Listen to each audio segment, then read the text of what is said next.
मैं एक जवान और खूबसूरत लड़की थी। जब मैं पहली बार शादी करके ससुराल आई तो मेरा पति कमरे में नहीं आया। अगली रात भी इंतजार करते करते मेरे पति कमरे में नहीं आए। तो मैं पानी लेने किचन में गई तो मेरा पति मेरी जेठानी के कमरे में था। तब मुझे बड़ा अजीब लगा ये राज जानने के लिए। एक दिन मैंने जेठानी के कमरे में छिप गई तो पति और जेठानी को एक साथ देखकर मेरे पैरों तले से जमीन निकल गई, क्योंकि मेरी जेठानी तो मैं बहुत ज्यादा खूबसूरत लड़की थी, लेकिन मेरी शादी कहीं नहीं हो पा रही थी क्योंकि हम लोग बहुत ज्यादा गरीब थे। बहुत मुश्किल से हम लोगों का गुजारा हो पाता था। लोग मुझे देखते ही पसंद कर लेते थे, लेकिन जब दहेज देने की बात आती तो मेरा रिश्ता टूट जाता था। और जब बहुत मुश्किलों के बाद मेरी शादी हुई भी तो मेरी किस्मत वहां पर फूट गई। मेरा पति रोज मेरी जेठानी के कमरे में जाता, यहाँ तक कि मैं सारी सारी रात अपने पति का इंतजार करती रहती थी। और इंतजार करते करते कब मैं नींद के आगोश में चली जाती कुछ पता नहीं रहता। और अब मैं सुबह उठती तो मेरा पति और मेरी जेठानी एक दूसरे से बैठकर बातें करते रहते थे। आखिर ये चक्कर क्या था? मेरा पति मुझसे दूर दूर ही रहता था और मेरी जेठानी से इतना लगाव रखता कि बल्कि मैं उसकी पत्नी नहीं, मेरी जेठानी ही है। मेरा नाम अनु है और मेरी उम्र अभी 20 साल थी। जैसे मैं 20 साल की हुई तो मेरी शादी की बात चलने लगी। मैं बहुत ज्यादा खूबसूरत भी थी, लेकिन ये खूबसूरती किस काम का जब मेरी शादी ना हो पाए।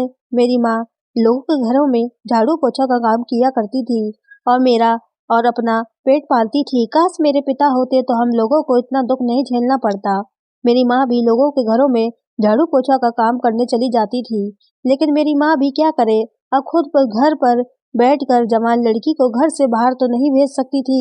आज से 7 साल पहले जब मेरे पिता जिंदा थे, उस समय तो मैं 5 साल की थी और खुशी खुशी हम लोग अपने परिवार में जीवन बिता रहे थे। लेकिन एक ऐसा हादसा जो मेरा सब कुछ खत्म कर दिया। जब मैं उस समय को सोचती हूँ तो मेरे रोंगटे खड़े हो जाते हैं, मेरी आंखों से आंसू बहने लगते हैं। मैं कभी नहीं सोच सकती थी कि जो हम लोगों का सहारा था, भगवान उन्हीं को हमसे दूर कर देंगे। एक बार जब मेरे पापा ऑफिस से घर आ रहे थे तो रास्ते में उनका अचानक से एक्सीडेंट हो गया और इतना भयानक एक्सीडेंट हुआ कि मेरे पापा का देहांत हो गया।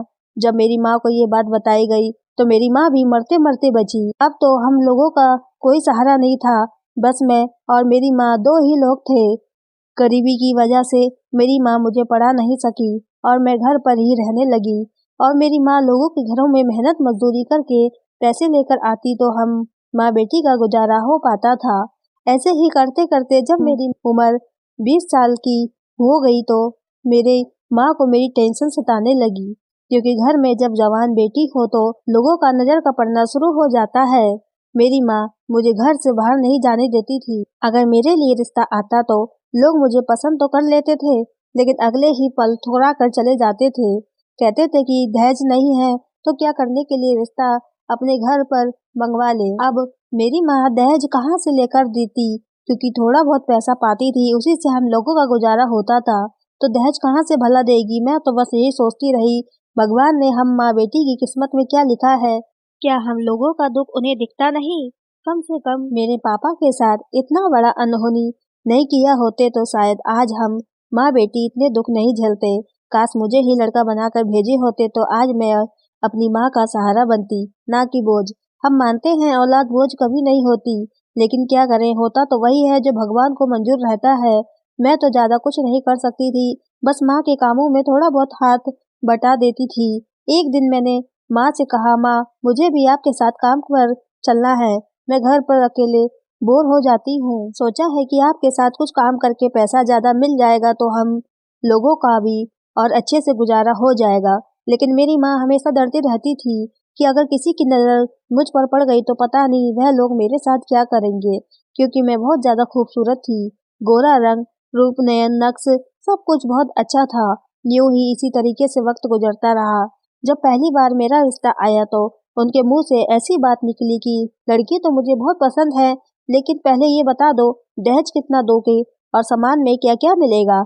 लड़के की माँ के मुंह से ऐसी बात सुनकर मैं तो बिल्कुल पानी पानी हो गई। कुछ पल के लिए मैं सदमे में चली गई और सोचने लगी कि हम लोगों का एक वक्त का खाना इतना मुश्किल हो पाता है और जब दूसरा दिन निकलता है तो हम लोगों को सोचना पड़ता है कि आज क्या खाएंगे।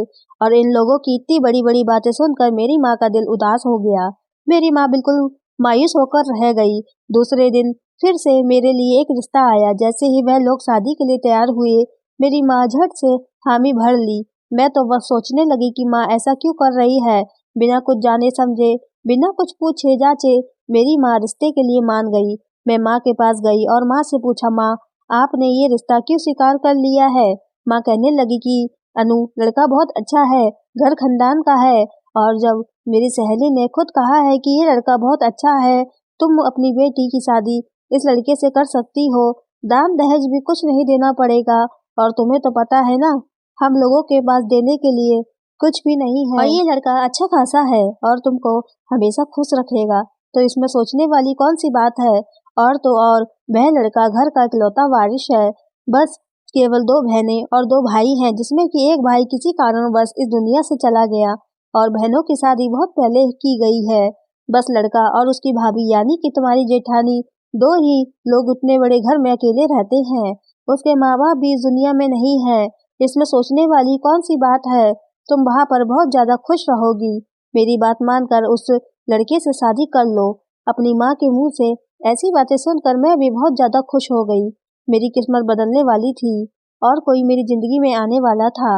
उन लोगों ने कहा था कि हम लोग सादगी से शादी करके आपकी बेटी को ले जाएंगे और आप लोग दहेज वगैरह की टेंशन मत करना, हमारे घर में भगवान का दिया हुआ सब कुछ मौजूद है।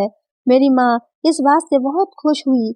उन लोगों ने दहेज नहीं मांगा, इस बात पर तो मैं भी खुश थी और शादी के लिए राजी थी। शादी के लिए उन लोगों ने सिर्फ 5 दिन का समय दिया था। इतनी जल्दी शादी करना भी कुछ समझ में नहीं आ रहा था। आखिर इन लोगों को शादी करने के लिए इतनी जल्दी क्यों हो रही थी। फिलहाल जैसे तैसे करके शादी हो गया और मैं उन लोगों के घर पहुंच गई। अब जैसे घर में दाखिल हुई तो मंजर मेरे सामने था। उसे देखकर तो मैं सोच भी नहीं सकती थी कि इतना बड़ा घर होगा और साथ में खूबसूरत भी होगा। अगले ही पल जब मैं अपने कमरे में गई तो वह भी अच्छा सजा हुआ था। एक लम्हे के लिए अपनी किस्मत पर यकीन ही नहीं आ रहा था कि मेरी किस्मत में इतना कुछ लिखा था। मैं तो फूले नहीं समा रही थी। मेरे पति बहुत अच्छे इंसान थे, साथ ही मेरी जेठानी भी मुझे बहुत ज्यादा मानती थी, बहुत अच्छे से मेरे साथ पेश आती थी, प्यार भरी मुझसे हर वक्त बातें करती रहती थी। शादी को करीबन 2-3 दिन होने को थे और मेरी जेठानी मेरे बहुत से काम में हाथ बटा दिया करती थी। उनका रवैया बिल्कुल भी मेरे ऊपर से नहीं हटा। वह मुझे अपनी छोटी बहन की तरह मानती थी और अपनी नजरों से तो मुझे दूर ही नहीं रखती थी। और कोई भी काम होता तो बिना कहे ही वह खुद कर लेती थी। इसी तरीके से मेरी जिंदगी गुजर रही थी। पति तो अच्छे मिले हैं और जेठानी भी बहुत अच्छी मिली है। जितनी तारीफ उन लोगों की सुनी थी उससे भी कहीं ज्यादा मेरा परिवार अच्छा था। मैं बहुत खुश थी। लेकिन एक बात मुझे बहुत अजीब लगी थी। मेरी जेठानी रोज मुझे बर्फी लेकर आती और वह अपने ही सामने मुझे खाने को कहती। जब तक मैं वह बर्फी नहीं खा लेती तब तक मेरी जेठानी मेरे सामने से दूर नहीं हटती थी। जब सुबह मेरे पति घर से बाहर जाते तो थोड़ी देर के बाद मेरी जेठानी भी घर से बाहर चली जाती थी। लेकिन मैंने आज तक कोई सवाल जवाब नहीं किया। लेकिन यह रोज रोज होता हुआ देखकर मैं बहुत ज्यादा परेशान रहने लगी थी। एक दिन मैंने पूछा तो बोली कि मेरी एक दोस्त है, हमारे घर से थोड़े दूर पर रहती है, उनके पास चली जाती हूँ। इस बात पर मैंने भी यकीन कर लिया। अब मैं उनसे बिल्कुल भी नहीं पूछती थी। वक्त ऐसे ही गुजरता रहा। एक दिन वह भी आया जब मुझे पता चला कि मैं माँ बनने वाली हूँ। मैं बहुत खुश थी। मेरे पति भी बहुत खुश हुए और सबसे ज्यादा मेरी जेठानी भी बहुत खुश हुई।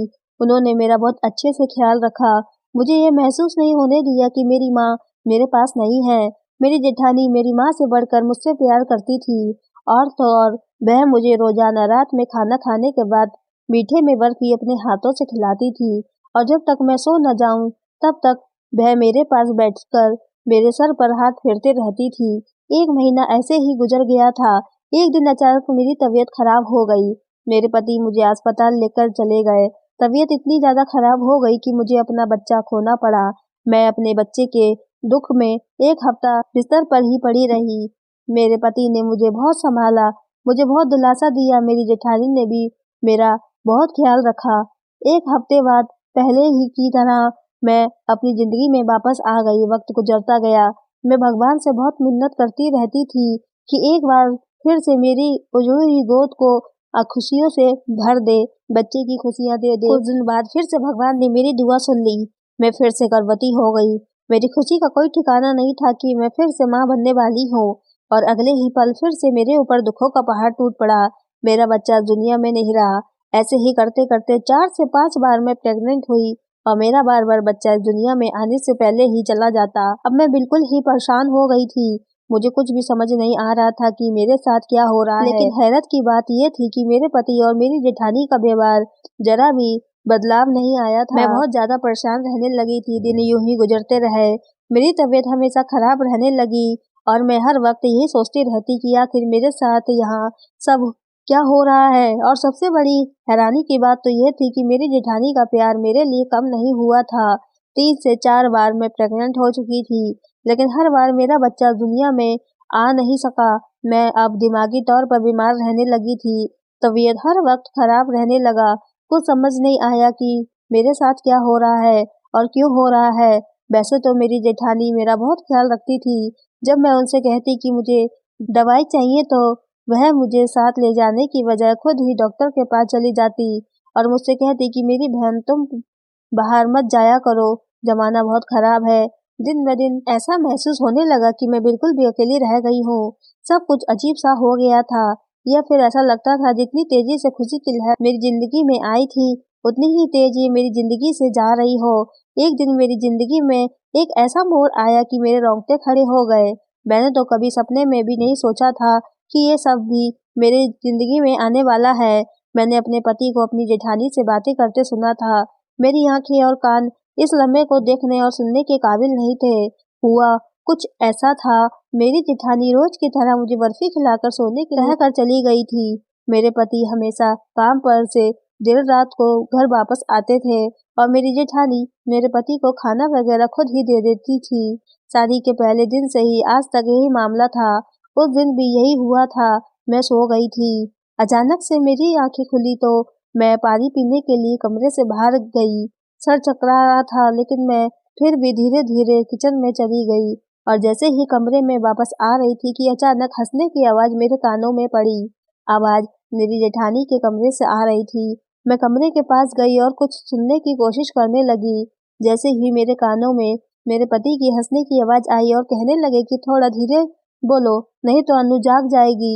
जब मेरी जेठानी ने कहा तुम फिक्र मत करो, मैं उसके बर्फी में नींद की दवाइयां लेकर सुला दी हूँ, नहीं जगेगी। यही बात करके दोनों लोग तेज तेज से हंसने लगे। मुझे अपने कानों पर यकीन नहीं हो रहा था कि आज तक मैंने जितनी भी गोलियां खाई थी वह सब नींद की गोलियां थी। तभी मुझे सुबह से पहले एक बार भी होश नहीं आता था। मैं सदमे में थी।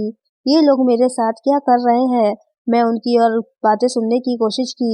अगले दिन मैं उठी और ये बात किसी को भी पता नहीं होने दिया कि मैं उनकी बात सुन चुकी हूँ, या फिर मुझे उन लोगों पर शक होने लगा है। दिन ऐसे ही गुजर गया और रात हो गई। रोजाना की तरह मेरी जेठानी बर्फी लेकर मेरे कमरे में आई। मैंने उनका ध्यान थोड़ा भटका कर मैंने बर्फी छुपा दी और उसको ये महसूस कराया कि मैं बर्फी खा चुकी हूँ, और फिर जल्दी से नींद का नाटक करके लेट गई। थोड़ी देर में मेरी जेठानी उठकर अपने कमरे में चली गई। जैसे ही मेरे पति घर आए वह सीधा उनके ही कमरे में चले गए। कुछ देर के बाद फिर से उन दोनों के हंसने की आवाज आने लगी। मैं धीरे से उठी और उनके कमरे के बाहर कान लगाकर उनकी बातें सुनने लगी। मेरे पति और मेरी जेठानी, जिसका नाम सीमा था, आपस में बात कर रहे थे। सीमा, मुझे लगता है कि ये भी बच्चा पैदा नहीं कर सकेगी। क्या फायदा हुआ मुझे दूसरी शादी करने का। तुमसे औलाद नहीं हो रही थी, इसलिए तुमने मेरी दूसरी शादी करवाई। अब मैं क्या करूं? मुझे हर हाल में किसी भी तरह बच्चा चाहिए। सीमा बोली, मैं अपने पति की एक और शादी करूंगी, देखना वह जरूर आपको बच्चा दे देगी। फिर मेरे पति बोले, तो फिर इस औरत का क्या फायदा? मेरी जेठानी यानी कि सीमा बोली, ये तो ऐसी ही मर जाएगी, तुम इसकी चिंता मत करो, मेरे पास इसका भी इलाज है। तो इस बात पर दोनों खूब खिलखिलाकर हंसे। ये सब सुनकर तो मेरे पैरों तले से जमीन निकल गई। मैंने तो कभी ऐसा सोचा नहीं था कि जिस औरत को मैं अपनी माँ से बढ़कर दर्जा दे रही थी वह तो मेरे पति की पहली बीवी निकली। ये सब मेरे साथ क्या हो रहा था, मुझे कुछ भी समझ नहीं आ रहा था। मेरा शरीर बिल्कुल ठंडा पड़ गया था। मैं फौरन ही अपने कमरे में चले गई और अंदर से दरवाजा बंद करके फूट फूट के रोने लगी। बस मैं यही सब सोचने लगी कि आखिर ये सब मेरे साथ कैसे हो गया। आखिर मैंने किसका क्या बिगाड़ा था जो मुझे इतना बड़ा सजा मिला। अब मुझे अपने आप से नफरत होने लगी थी। बस मैं भगवान से दुआ कर रही थी कि हे भगवान, मुझे अब इस दुनिया से उठा ले। यही सब सोचते हुए मेरी आंख लग गई। जब सुबह नींद खुली तो मेरा पति घर से जा चुका था। मेरे मन में बस एक ही ख्याल आ रहा था कि मैं जिसे अपनी जेठानी मानती थी, आज मैं उससे सवाल जवाब करूंगी कि आखिर वह लोग मेरे साथ इतना बड़ा धोखा कैसे कर सकते हैं। मैंने आखिर उन लोगों का क्या बिगाड़ा था। बस मुझे सीमा से जवाब चाहिए था। मेरा तो सब कुछ खत्म हो ही गया था। मैं हिम्मत करके सीमा के कमरे में चली गई। सीमा की नजर जैसे ही मुझ पर पड़ी वो हैरत से खड़ी होकर मुझे देखने लगी और सोचने लगी कि इतनी सुबह मैं कैसे उसके कमरे में चली आई। उसके पास गई और उसका दोनों बाजू अपने हाथ से पकड़ लिए और पूछने लगी कि सीमा, तुम इतना बड़ा धोखा मेरे साथ कैसे कर सकती हो? आखिर मैंने तुम्हारा क्या बिगाड़ा था? मेरा ये सवाल सीमा के रोंगटे खड़े कर दिए।